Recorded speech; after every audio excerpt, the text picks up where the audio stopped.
Assalamualaikum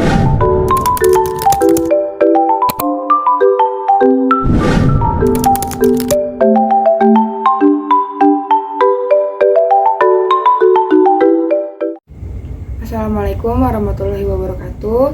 Perkenalkan, kami dari kelompok 3 izin untuk mempresentasikan analisis SWOT PT Mayora Indah Tbk. Sebelumnya, izin memperkenalkan diri, nama saya Yuliana. Nama saya Wulandari. Nama saya Hairunisa. Oke, selanjutnya kita mau bahas apa aja sih dalam analisis SWOT PT Mayora ini. Yang pertama ada introduction, yang kedua ada strength, yang ketiga ada weakness, yang keempat ada opportunity, yang kelima ada threats, yang keenam ada action plan, yang ketujuh ada conclusion. Oke, yang pertama ada company profile. PT Mayora Indah Tbk ini didirikan pada tahun 1977 dengan pabrik pertama berlokasi di Tangerang dengan target market wilayah Jakarta dan sekitarnya. Setelah mampu memenuhi pasar Indonesia, perseroan melakukan penawaran umum perdana dan menjadi perusahaan publik pada tahun 1990 dengan target market konsumen ASEAN. Kemudian melebarkan pasar-pasarnya ke negara-negara di Asia. Saat ini produk perseroan telah tersebar di 5 benua di dunia. Selanjutnya ada strength. Strength itu kekuatan. Kekuatan PT Mayora antara lain terletak pada yang pertama teknologi mutakhir. Teknologi mutakhir itu memanfaatkan perkembangan teknologi di dalam proses produksinya. Yang kedua ada jaringan distribusi yang kuat dan luas mencapai tingkat internasional, yaitu meliputi negara-negara Malaysia, Thailand, Filipina, Vietnam, Singapura, Hong Kong, Arab Saudi, dan sebagainya. Yang ketiga merupakan perusahaan go public, yaitu PT Mayora telah menjadi perusahaan go public sejak tahun 1990. Yang keempat, nilai laba yang terus meningkat, pendapatan, laba, dan struktur permodalan.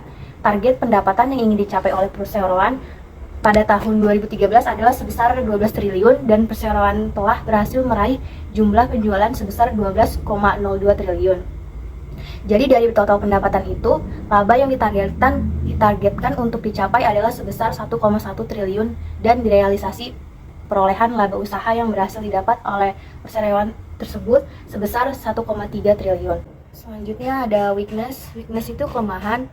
Kelemahan PT Mayora antara lain terletak pada yang pertama kurangnya promosi secara online, yaitu untuk memperluas pasar PT Mayora, kurangnya promosi untuk mengenalkan produknya melalui beberapa media diantaranya yaitu berita, acara, video iklan, dan yang kedua masih terdapat bahan-bahan baku yang diimpor dari luar negeri.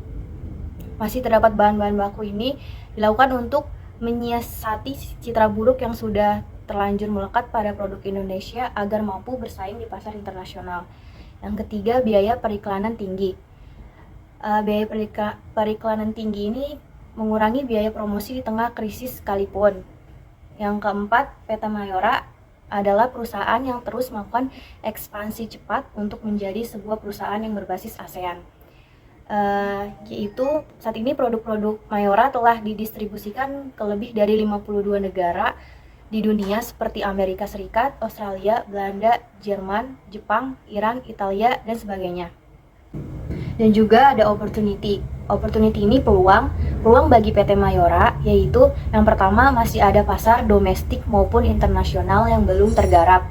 Yang kedua ada terciptanya inovasi-inovasi baru dengan teknologi yang canggih. Yang ketiga ada gaya hidup instan. Yang keempat meningkatnya jumlah penduduk menjadi 273,2 juta pada tahun 2025. Yang kelima konsumtif. Selanjutnya ini ada threats atau ancaman. Ancaman bagi PT Mayora antara lain yang pertama ancaman pendatang baru, yaitu PT Kemang Food Industri dan PT Makfood Inovasi Pangan. Namun karena merupakan pendatang baru, PT tersebut masih menguasai pasar dalam jumlah kecil.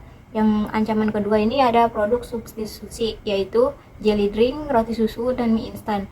Ancaman yang ketiga ini ada pesaing yang cukup lama berpengalaman dalam industri makanan, kembang gula, dan biskuit, yaitu PT Danone Biskuit Indonesia, PT Arnott's Indonesia, dan PT Monde Mahkota Biskuit. Ancaman yang keempat ini ada nilai tukar rupiah terhadap mata uang asing yang berubah-ubah yang dapat mempengaruhi biaya bahan baku yang berasal dari luar negeri. Selanjutnya ini ada action plan atau strategi penjualan.